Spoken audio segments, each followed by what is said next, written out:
Im Rahmen des Jahres der Dankbarkeit gegenüber seiner Heiligkeit, dem 14. Dalai Lama der tibetischen Zentralverwaltung, organisiert das Amt für Information und internationale Beziehungen, kurz DIR, diese einwöchige vorab aufgezeichnete Video-Vortragsreihe über die 4 Hauptverpflichtungen seiner Heiligkeit, dem Dalai Lama.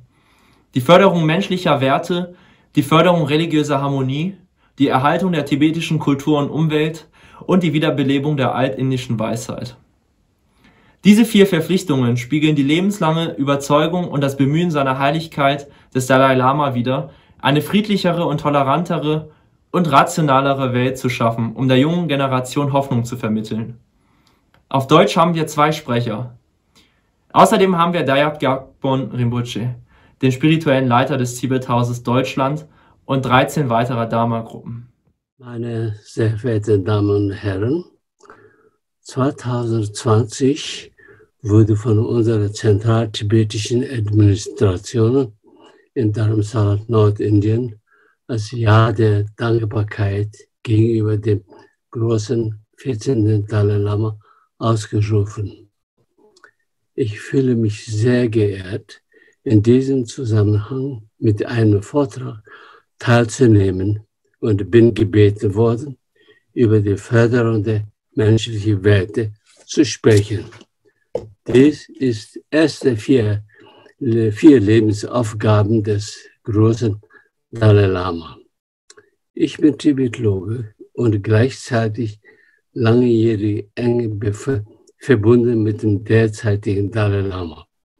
So habe ich die Ehre, ihn schon aus frühen Tagen in alten Tibet zu kennen, mit ihm gemeinsam in Exil gegangen zu sein und auch bis heute enge Kontakt mit ihm halten zu dürfen. Es erfüllt mich mit Stolz und großer Freude, dass ich aus meiner Perspektive auf seine Gedanken und Aktivitäten zu diesem Thema eingehen darf. Natürlich kann das im Rahmen dieser kurzen Vortrags nur ansatzweise geschehen.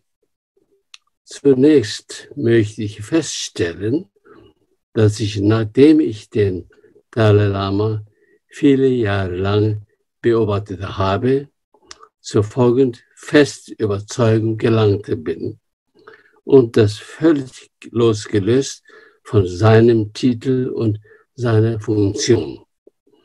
Wenn ich ihn nur als Mensch betrachte, ist er ein großartiger Mensch. Nur als ein tiefes Wissen und Erfahrungen, sowohl auf der wissenschaftlichen, spirituellen sowie auf der mitmenschlichen, politischen Ebene. Ich bewundere ihn immer wieder sehr. Beispielsweise kann er seine Zuhörer höchst komplizierten spirituellen und philosophischen Themen mit einfacheren Formulierungen mühelos vermitteln. Natürlich gibt es viele Tibeter, die durch ihr langjähriges Studium und ihre spirituelle Praxis sehr bekannt geworden sind. Aber dennoch sind sie nicht in der Lage, komplexe Zusammenhänge sowie der Dalai Lama zu präsentieren. Seine kurzen Erklärungen können bei seinen Zuhörern tiefgehenden Überzeugungen fördern. Selbst bei Aussagen, die man schon einmal gehört hat, kann während seines Vortrages das Gefühl einer neuen Erkenntnis entstehen. Durch seine hervorragenden rhetorischen Fähigkeiten mit seiner klaren, kräftigen und dynamischen Stimme werden alle Zuhörer überwältigt. Es ist nicht übertrieben zu sagen, dass all seine Ansprachen druckreif sind. Das liegt an seiner außergewöhnlichen Intelligenz und Erfahrung sowie an seiner Weitsicht und tiefen Einsicht. Ich kenne niemanden, der von Dalai Lama nicht beeindruckt ist, nachdem er ihn einmal getroffen und erlebt hat. Menschen, die sehr zurückhaltend sind, werden lockerer.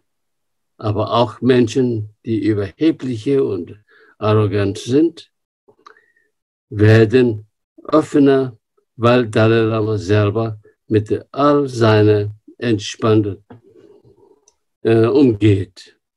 Für ihn macht es keinen Unterschied, ob er in seinem Privatzimmer ist oder von einem Publikum von mehreren tausend Menschen. Das zeigt, dass es für ihn keine Barriere zwischen ihm und den Menschen gibt und dass er alle Menschen als gleich ansieht. Für ihn streben alle Menschen gleichermaßen nach Glück. Kein Mensch möchte Leid erfahren. Und alle Menschen haben das gleiche Recht, glücklich zu leben. Aus dieser großartigen Perspektive heraus will er anderen Menschen keine Leiden zufügen. Aber mehr als das, er möchte zusätzlich auch etwas zu ihrem Glück und Wohlergehen beitragen. Dies sind seine grundsätzlichen Prinzipien, auf denen all seine Aktivitäten basieren. Auf Grundlage dieser inneren Einstellung hat er für sich seine 4 Lebensaufgaben entwickelt. Manchmal wird auch von seinen 4 Hauptverpflichtungen gesprochen. Aber es sind keine Verpflichtungen, die dem Dalai Lama von außen auferlegt wurden, sondern er hat sich selber dazu verpflichtet. Es sind erstens die Förderung der menschlichen Werte. Dieses Thema möchte ich nachher noch weiter vertiefen.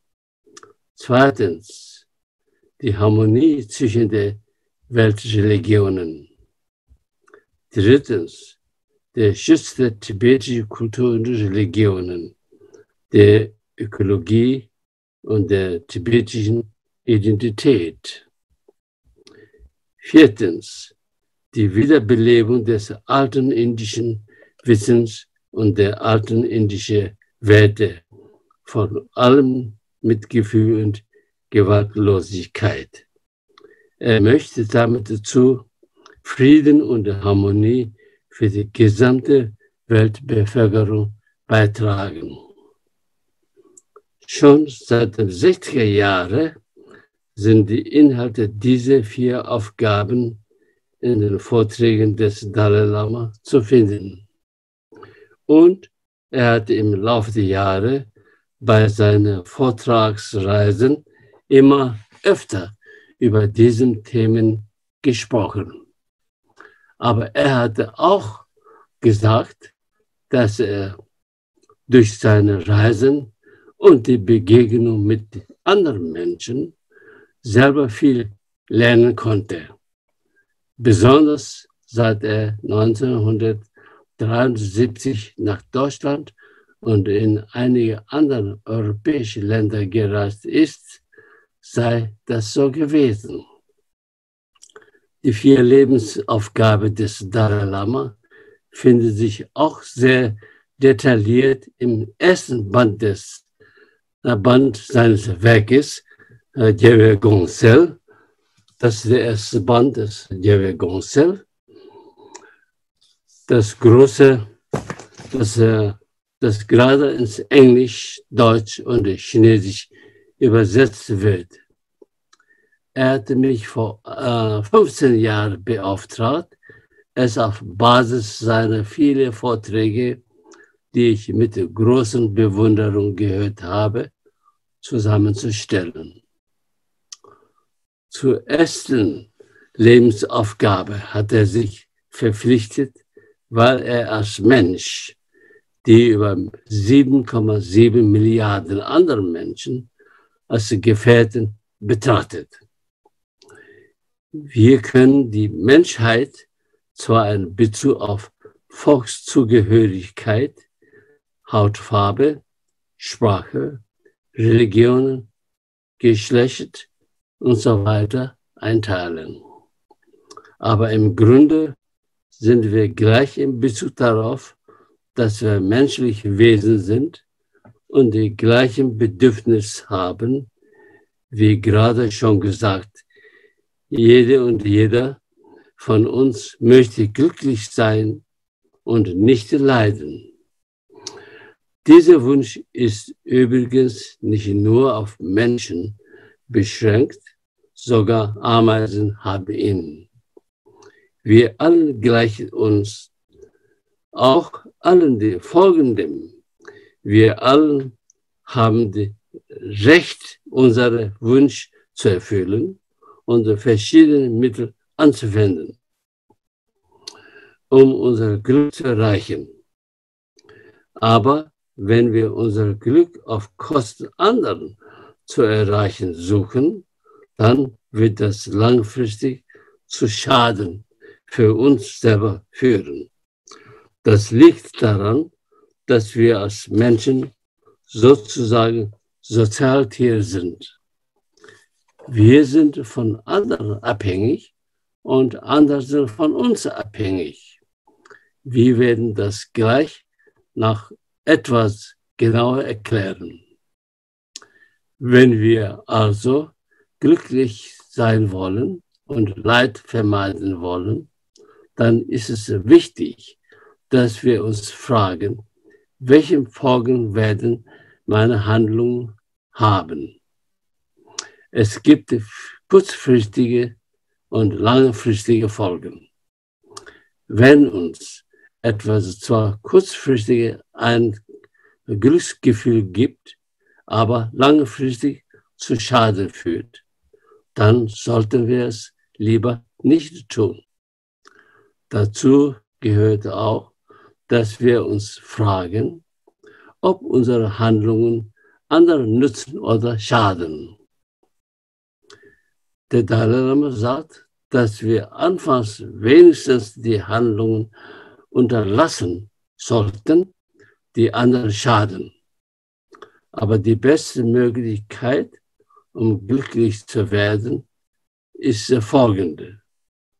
Nur etwas zu denken, zu sagen oder zu tun, was anderen nützt.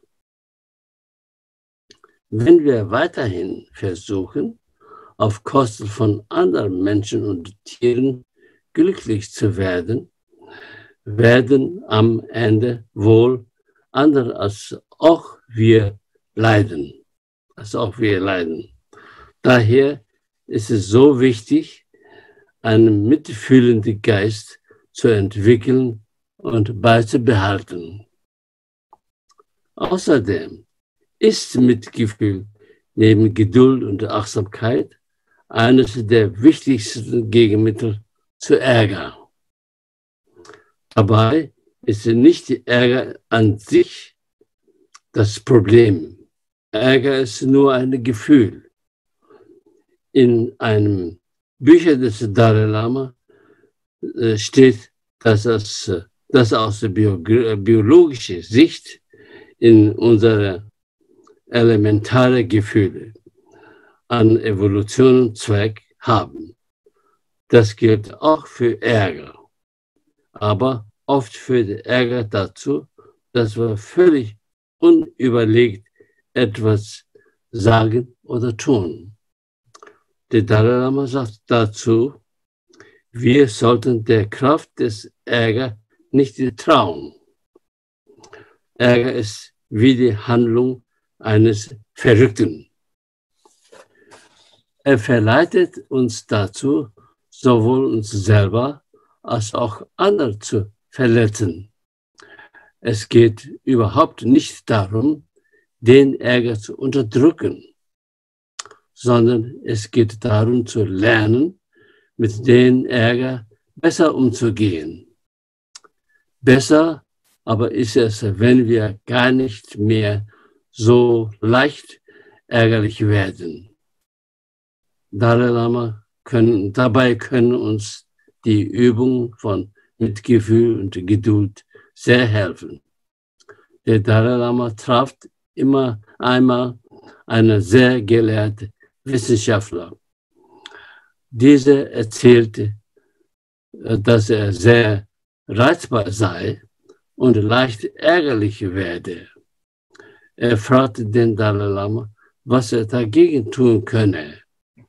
Der Dalai Lama hat ihm die Erklärung zur Liebe und Mitgefühl gegeben.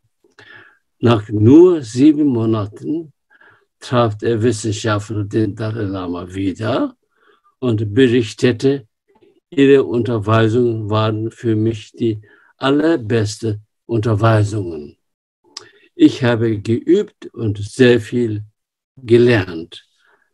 Jetzt werde ich nicht mehr ärgerlich. Und das nach nur 7 Monaten. In diesem Vortrag spreche ich vor allem von Mitgefühl. Aber wichtig ist natürlich auch die Entwicklung anderer innerer Werte wie Geduld, Achtsamkeit, Respekt, Toleranz, Verständnis und Vergebung, Zufriedenheit, Fürsorglichkeit und so weiter. Was ist Mitgefühl? Mitgefühl ist eine Geisteshaltung, die das Leiden anderer beenden und ihr Glück vermehren will. In diesem Sinne beinhaltet Mitgefühl sowohl ein Gefühl der Zuneigung als auch der Verantwortung. Es gibt 2 Ebenen des Mitgefühls. Die erste Ebene des Mitgefühls ist angeboren und entsteht natürlicherweise. Sie ist meistens mit Anhaftung verbunden und hängt daher vom Verhalten der anderen ab. Sie umfasst oft nur Menschen, die uns nahe sind, wie Familie, Mitglieder oder Freunde. Deshalb nenne ich es begrenztes Mitgefühl. Die zweite Ebene des Mitgefühls wird aus dem Sinne der Samen der ersten Ebene entwickelte. Mit Hilfe von Weisheit möchte es sich immer weiter entwickeln und wird grenzenlos. Diese Ebene des Mitgefühls hatte die Kraft, nicht nur Familienmitglieder und Freunde zu umfassen, sogar sogenannte Feinde werden mit einbezogen. Wie können wir nun Mitgefühl entwickeln? Die Fähigkeit zur Liebe und Mitgefühl haben wir als soziale Wesen von Natur aus. Wir könnten ohne Liebe und Mitgefühl von anderen auch gar nicht überleben. Das betrifft nicht nur unsere Zeit als Baby und kleines Kind. Auch später im Leben sind wir auf vielfältige Weise auf die Hilfe von anderen angewiesen. Einige Menschen helfen uns vielleicht tatsächlich aus Liebe und Mitgefühl. Andere helfen uns, weil es ihr Beruf ist, zum Beispiel Lehrerin, Ärztin, Krankenschwester, Pflegerin, Polizist und so weiter. Hinzu kommen Menschen, die zu unserem Wohlergehen beitragen, ohne uns jemals persönlich zu treffen. Ohne die Menschen, in denen Wasserwerken hätten wir keine frisches Wasser. Ohne Bauern, Lastwagenfahrer und Bäcker hätten wir kein frisches Brot. Es ist sehr hilfreich, wenn wir uns diese Abhängigkeit von anderen immer wieder deutlich machen. Der Dalai Lama sagt immer wieder Folgendes: Wenn wir schon egoistisch sein wollen, dann sollten wir wenigstens kluge Egoisten sein. Unser Glück und Wohlergehen ist vollkommen von anderen abhängig. Daher ist in unserem eigenen Interesse, wenn wir uns von eine gute Beziehung zu innen bemühen und uns auch um das Wohlergehen sorgen. Es ist für uns wichtig, Liebe und Zuneigung zu erhalten. Aber genauso ist es auch wichtig, dass wir anderen Liebe und Zuneigung entgegenbringen. Mitgefühl, Fürsorge, Respekt und Zuneigung für andere ist nicht nur förderlich für die Gesellschaft, sondern ist der wichtigste Faktor für unser eigenes Glück. Es ist gut, wenn wir uns immer wieder derartige Gedanken machen.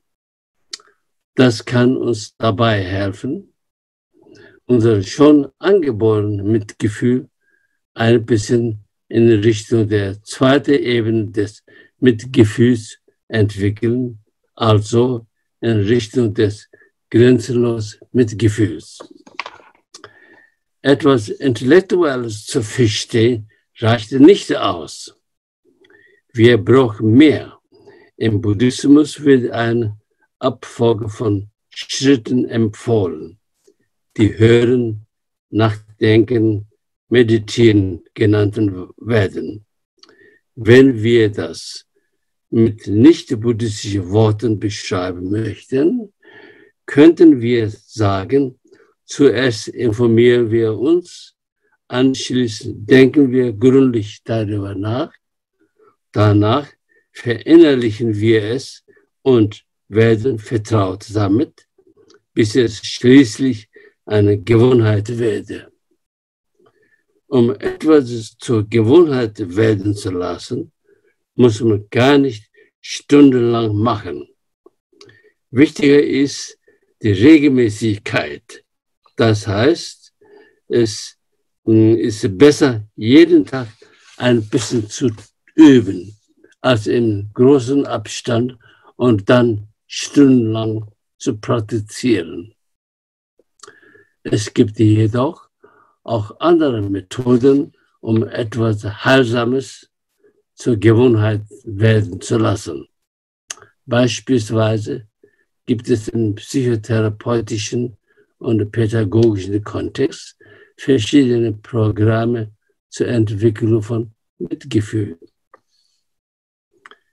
Wie sich jeder und jede einzelne von uns verhält, hat nicht nur Auswirkungen auf unsere unmittelbare Umgebung.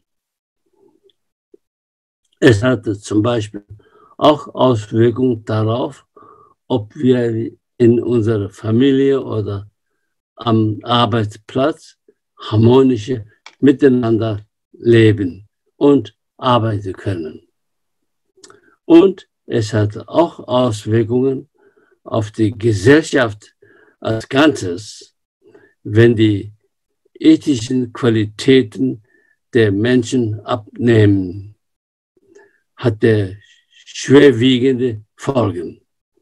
Es kann dann trotz Gesetzen oder Religionen zu Korruption, Ausbeutung, Einschüchterung und Betrug kommen. Deshalb haben die Gedanken und Handlungen Einzelner eine direkte Verbindung mit der wohlergehenden Gemeinschaft. Leider gibt es in der heutigen Gesellschaft einen Mangel am Mitgefühl. Wir sind unter dem Einfluss von Emotionen wie Ärger und Gier noch verstärkt durch Egoismus. Dadurch kommt es zu erheblichen Schwierigkeiten auf verschiedenen Ebenen von Individuen und der unmittelbaren Umgebung bis hin zu Problemen in der internationalen Gesellschaft, die schließlich zu Kriegen und Vertreibungen führen. Dennoch dürfen wir uns nicht entmutigen lassen, wenn jede und jede von uns im Wissen und gegenseitige Abhängigkeit sich darum bemüht, innere Wert zu entwickeln, dann wird das immer weiter Kreis ziehen. Dann werde sich Frieden und Glück auf dieser Welt natürlicherweise vermehren. Vertrauen darauf ist kein blindes Vertrauen, sondern entsteht dadurch, dass man seine Eigenheiten und sein eigenes Potenzial erkennt. Auch der Dalai Lama sagt, dass er das auch eigene Erfahrung festgestellt hat. Wie können wir menschliche Werte in unserer Gesellschaft fördern? Zum einen ist es natürlich wichtig, wie eben besprochen, sozusagen mit gutem Beispiel voranzugehen. Darüber hinaus können wir aktiv dabei mitwirken, innere Werte zu vermitteln. Die Vermittlung ethischer Werte war und ist traditionell eine Aufgabe der Religion. Aber in der säkularen Welt von heute reicht die Religion als ethische Grundlage nicht mehr aus. Wir können unsere menschlichen Angelegenheiten auch ohne Religionen bewältigen. Aber ohne innere Werte könnten wir uns nicht so verhalten, dass es zu Glück führt. Der Dalai Lama hat das oft mit Wasser und Tee verglichen und gesagt, ich denke, innere Werte und ethisches Verhalten, das nicht mit einer Form von religiösem Denken verbunden ist, sind wie Wasser. Dagegen sind innere Werte und ethisches Verhalten, die in einer Religion eingebettet sind, wie Tee. So können wir zwar ohne Tee, aber nicht ohne Wasser leben. Genauso können wir ohne Religion, aber nicht ohne innere Wert wie Liebe und Mitgefühl leben. Als wir geboren wurden, hatten wir keinerlei Verbindung zu einer Religion. Aber ohne Liebe und Mitgefühl kämen wir nicht von der Geburt zum Erwachsenenalter. Der Dalai Lama spricht in diesem Zusammenhang von Säkularethik. Den Begriff Säkularethik benutzt er dabei nicht im Sinne von gegen die Religion, sondern im Sinne von unabhängig von Religion. Er hatte mehrere Projekte initiiert, die Mitgefühl und säkulare Ethik fördern sollen. Auf seine Initiative hin wurden auch schon in mehreren Schulen Mitgefühl als Unterrichtsthema angeführt. Inspiriert davon wird das sogenannte Sea Learning Programm unter der Leitung von Professor Dr. Geshe Lobsang Negi und seine Team an der Emory University, USA, entwickelt.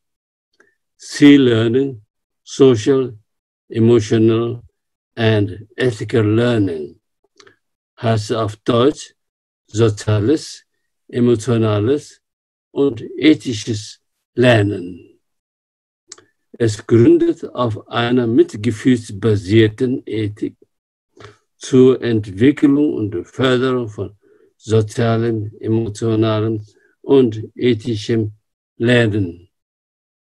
Es richtet sich an alle, die im Erziehungsbereich arbeiten, von Kindergarten bis zum Hochschulniveau. Das Besondere an dem Trainingsprogramm ist die Förderung von Mitgefühl, Achtsamkeit und dem Begreifen des abhängigen Entstehens. Dabei werden unter anderem auch folgende Lebenskompetenzen gefördert. Selbstmitgefühl, Selbstregulation, also wie kann man mit starken Gefühlen, zum Beispiel Ärger, umgehen, zwischenmenschliche Gewahrsein, Konflikt, gemeinsame Lösen und so weiter. Das Tibet-Haus Deutschland ist der Kooperationspartner der Emory University und die Vertretung für dieses C-Learning-Programm im deutschsprachigen Raum. Mehr dazu findet sich auf der Homepage clearning.emory.edu. Ergänzen möchte ich auch, dass der Dalai Lama sich selbst für den Umweltschutz einsetzt. Einmal hat er humorvoll gesagt, wer an Wiedergeburt glaubt, engagiert sich für das Klima und die Umwelt.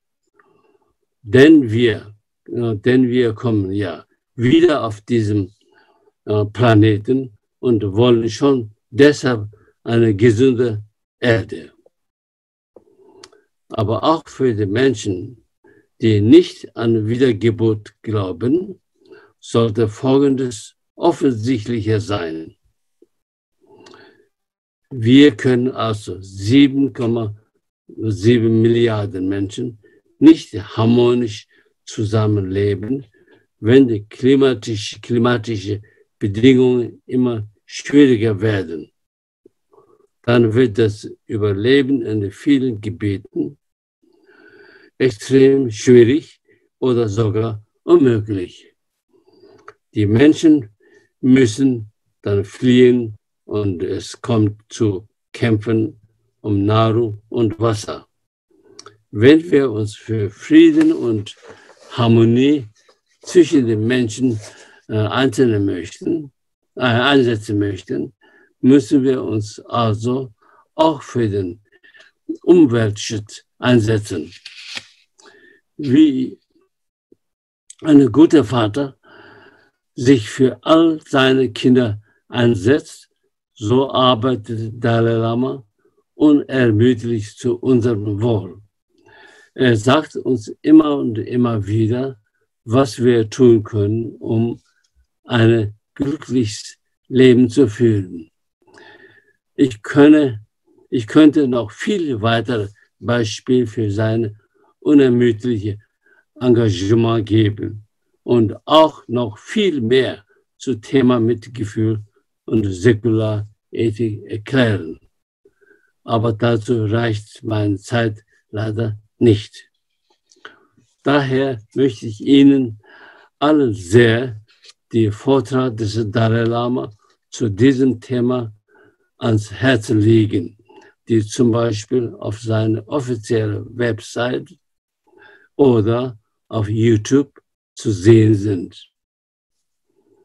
Und ich möchte Ihnen auch sehr empfehlen, die Bücher des Dalai Lama zu diesem Thema zu lesen.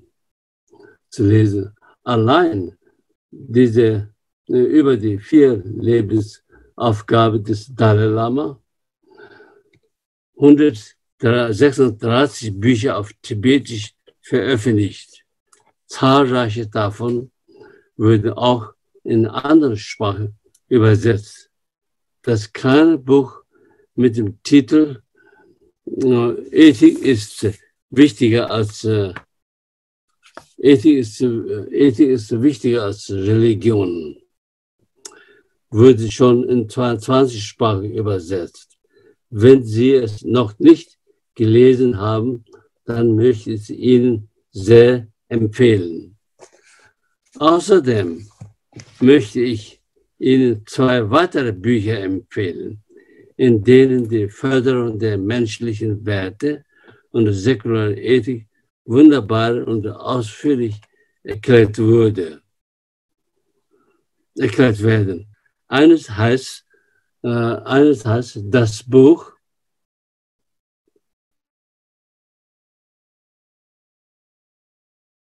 Neue Ethik für unsere Zeit.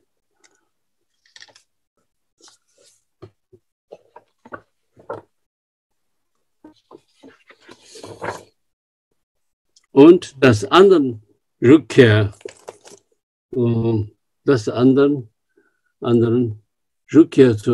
Menschlichkeit. Lassen Sie uns all seine Veröffentlichungen also auch zu anderen Themen betrachten.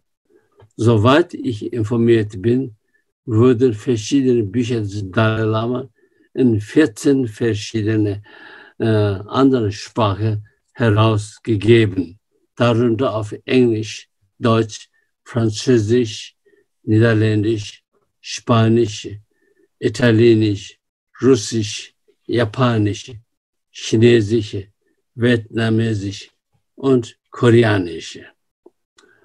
Noch einmal etwas zu seinen weltweiten Reisen. Der Dalai Lama besucht 1954 China, 1956 Indien. Seit 1959 ist er in Indien in Exil als Gast der indischen Regierung. 1967 hat er Japan und Thailand besucht. Sein erster Besuch in Deutschland war 1973. Seitdem bereist er Stand dieses Jahres insgesamt 59 verschiedenen Ländern auf allen Kontinenten außer Antarktis. Er hielt überall viele Vorträge. Inhalt seiner Botschaften waren Harmonie und Mitgefühl, Liebe und Weisheit. Er ist zwar ein buddhistischer Lehrer, aber er stellt Religion nicht in den Mittelpunkt. Er ist gegen Dogmen und betont immer die Gewaltlosigkeit und wie wichtig es ist, die Waffen zu reduzieren und zu vernichten. Deshalb gehört er immer wieder zu den Top 10 der Menschen, die von den meisten Menschen verehrt werden, und hat auch Ehrungen von mehreren Regierungen, Universitäten und anderen Organisationen erhält. Er erhielt bis jetzt 250 Auszeichnungen, darunter auch den Friedensnobelpreis. Wir sind dankbar, stolz, dass der Dalai Lama seit 2005 Schirmherr unseres tibetischen Kultur- und Bildungsinstitutes Tibet-Haus Deutschland mit Sitz in Frankfurt ist. Wir, das Tibet-Haus, mit mir als Gründer und gemeinsam mit der Sange als spirituelle Leiter hatten großes Glück, den Dalai Lama dreimal nach Deutschland einladen zu dürfen. Es war uns möglich, für ihn Vorträge, Gespräche mit den Schulklassen, Podiumsdiskussionen und Tagungen zu organisieren. Dabei konnten wir mehrere bekannte westliche Wissenschaftler einladen. Wir haben unter anderem auch über seine 4 Lebensaufgaben mit ihm diskutiert. Der Dalai Lama hat uns dem Tibet-Haus unsere Aufgabe im Rahmen seiner 4 Lebensaufgaben zum Nutzen der Menschheit gegeben. Wir nehmen uns seinen Rat sehr ins Herzen und versuchen, entsprechend unserer Möglichkeiten seine Wünsche zu erfüllen. Dafür ist es uns gelungen, jährlich etwa um die 300 Veranstaltungen zu organisieren.